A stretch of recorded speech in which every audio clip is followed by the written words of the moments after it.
Paz do Senhor, meus irmãos, que Deus abençoe a sua vida de uma forma toda especial. Estamos iniciando mais uma escola bíblica dominical, hoje a lição de número 8, e tem o seguinte tema: Paulo, o discipulador de vidas. Vamos também fazer a leitura do texto áureo da lição. E Paulo, tendo escolhido a Silas, partiu, encomendado pelos irmãos à graça de Deus, e passou pela Síria e Cilícia, confirmando as igrejas. Como sempre, também vamos fazer uma pequena leitura do primeiro tópico da lição, que nos diz o seguinte: o discipulador bíblico. O princípio do discipulado na igreja primitiva baseava-se na ordem da grande comissão que Jesus deu aos discípulos por ocasião de seu aparecimento e despedida. Meus amados, aqui nós vemos a importância do discipulado na Igreja de Cristo. No Evangelho de Mateus, no capítulo 28, versículo 19, o Senhor Jesus Cristo deixou uma ordem para os seus discípulos, para a sua igreja, que nos diz: portanto, ide fazer discípulos de todas as nações, batizando-os em nome do Pai, do Filho e do Espírito Santo. Aqui nós vemos a importância que Cristo deu para o discipulado. Ele estava mandando os seus discípulos para levar o evangelho de salvação a todos os povos. E nesse levar, muitas pessoas iriam se converter ao cristianismo. E essas pessoas tinham que ser ensinadas, o qual damos o nome de discipulado, a qual todos irão aprender a palavra de Deus.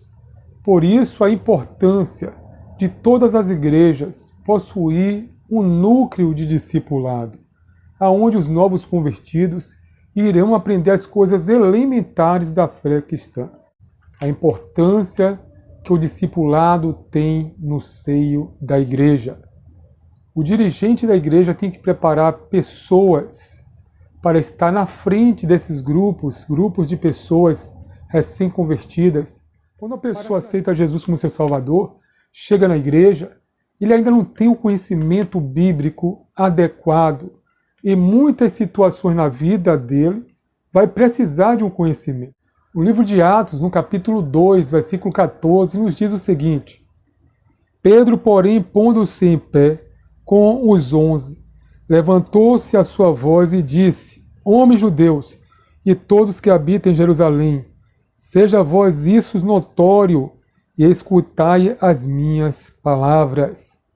O apóstolo Pedro, cheio de poder do Espírito Santo, ele agora começa a levantar a sua voz para que as pessoas que estavam ali em volta, que ainda não eram cristãs, que elas pudessem entender e ouvir as palavras da sua boca. O que Pedro tinha para passar? Pedro tinha a palavra de Deus.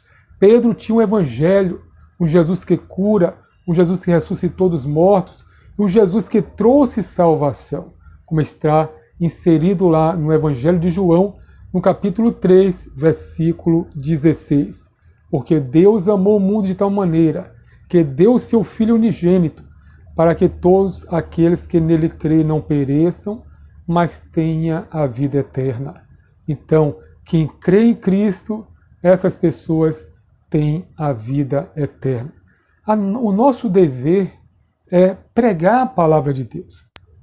Nós não temos o poder de convencimento. Deus, ele nos manda pregar o Evangelho de Cristo. Nós não temos poder para convencer as pessoas. Esse poder é o Espírito Santo de Deus que faz esse trabalho. Nós sabemos que a palavra de Deus nos diz, no Evangelho de João, capítulo 16, versículo 8, nos diz que é o Espírito Santo que faz essa parte de convencimento. Nós, servos do Senhor, temos o dever de pregar o Evangelho de Cristo. E quem vai convencer o pecador dos seus pecados é a ação do Espírito Santo na vida dele. Como nos diz no Evangelho de João, capítulo 16, versículo 8, que nos diz: e quando ele vier, o Espírito Santo, convencerá o mundo do pecado, da justiça e do juízo. Então o Espírito Santo é ele que tem poder para convencer o homem do seu erro, do seu pecado, e ele se arrepender das suas iniquidades, aceitando a Jesus Cristo como seu único e suficiente Salvador. Então não desanime quando você pregar para um amigo, para várias pessoas, e elas não aceitarem a Cristo de imediato. A semente já foi lançada, você já fez o seu papel. Você já cumpriu com o seu dever, como diz em Marcos, no capítulo 16, versículo 15, ide por todo o mundo pregar o evangelho a toda criatura.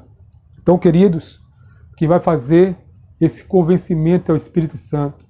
Ore a Deus para que as pessoas que você pregou o evangelho, o Espírito Santo possa achar abrigo no coração dela, convencendo ela do pecado, da justiça e também do juízo, levando essas pessoas ao arrependimento e à fé em Cristo Jesus. Vamos agora para o nosso terceiro tópico da lição, que nos diz: a pregação para os seus irmãos. No livro de Atos, percebemos que a pregação dos apóstolos era primeiramente direcionada aos judeus. Eles pregavam no templo, nas sinagogas, e os judeus recebiam a palavra. Meus queridos, nós vemos que a palavra de Deus foi primeiramente pregada aos judeus. Como o próprio evangelista João, no seu capítulo 1, ele nos diz que ele veio, Jesus, ele veio para o que era seus, e os seus não os receberam, mas todos os que o receberam, deu-lhes o poder de serem feitos filhos de Deus. Jesus ele veio para a nação israelita, ele veio para os judeus, mas a maioria dos judeus não receberam como Messias.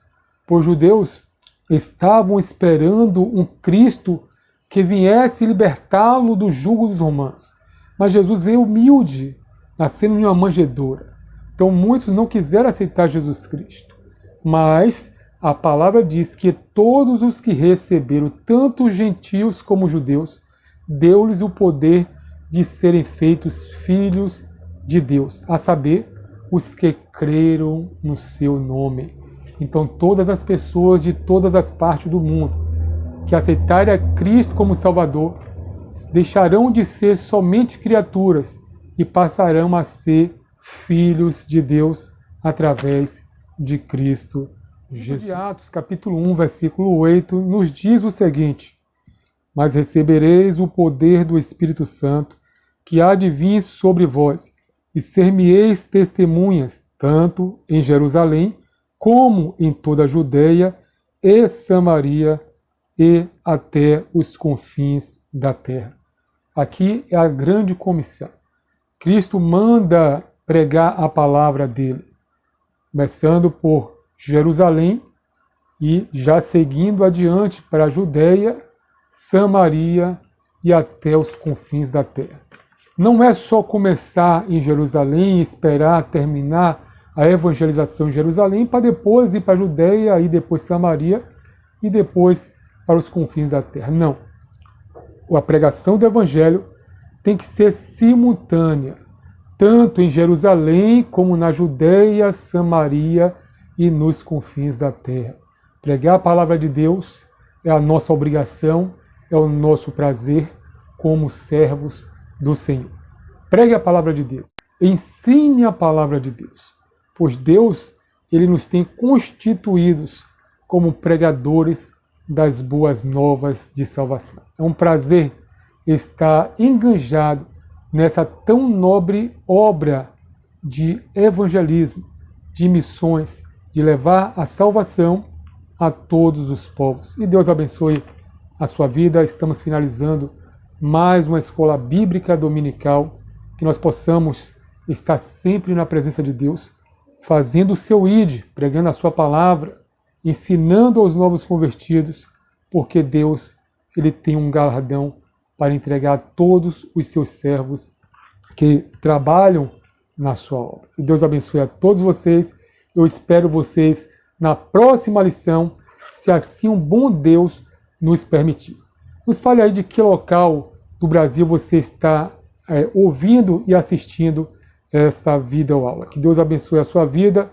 Até a nossa próxima lição, se assim o nosso bom Deus nos permitir. Shalom, povo de Deus.